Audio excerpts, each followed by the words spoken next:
This is Drew. This video for today is going to be a Veterans Day video, and in particular, a call to get engaged in politics, get engaged in your community, get engaged in leadership positions at any level you can, and a little about, well, the generation I'm in.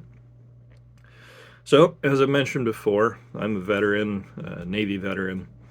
Um, Part of what I did was mobilize people.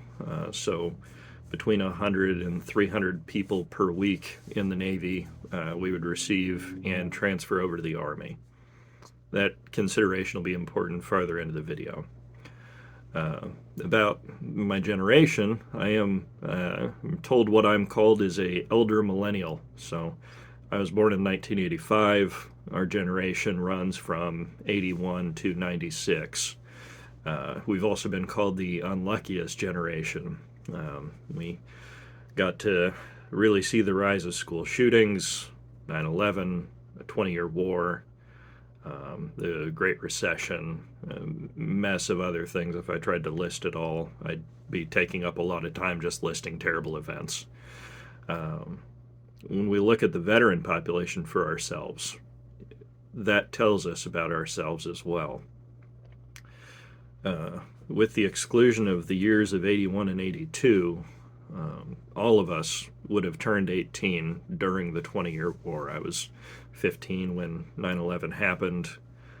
And when we think about that, we also have to think about how long that war ran, for one, but also that there was no draft. Our generation floated a 20-year war, no draft required. Um, and that tells us about ourselves as well, is that we should be seen, at least on the veteran side, as a generation that was fully willing to step up to the plate when our country needed us. And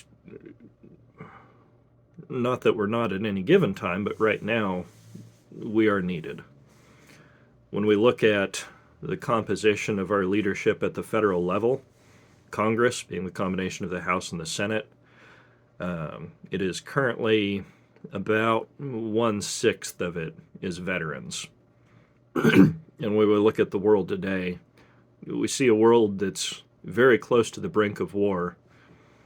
But when we look at the Congress, we can only anticipate 1/6 of them really understanding what that means for a person that's going to go. We see a lot of people talking right now about what they would do, how many troops they would send somewhere, the wars they would engage in. But it's people who don't know what they're talking about for a large part. It's people that didn't live that. It's people that didn't grow up with that taking place in full effect around them. And when we look back in history, we can see that this isn't the norm. Back in 1973, 3/4 of Congress, between the House and the Senate, were veterans. And of course, we had Vietnam and World War II generations, Korea, that contributed to that. There's a lot more people, but I keep coming back. 20 years of war. The millennial generation, I would say 13 years out of the 15 of us floated that war with no draft. We know how to step up. And we need to start doing that if we're not already. When we look at these different positions throughout the country, we look at the average age on elected positions. It's not jiving with if enough of us were moving into those positions.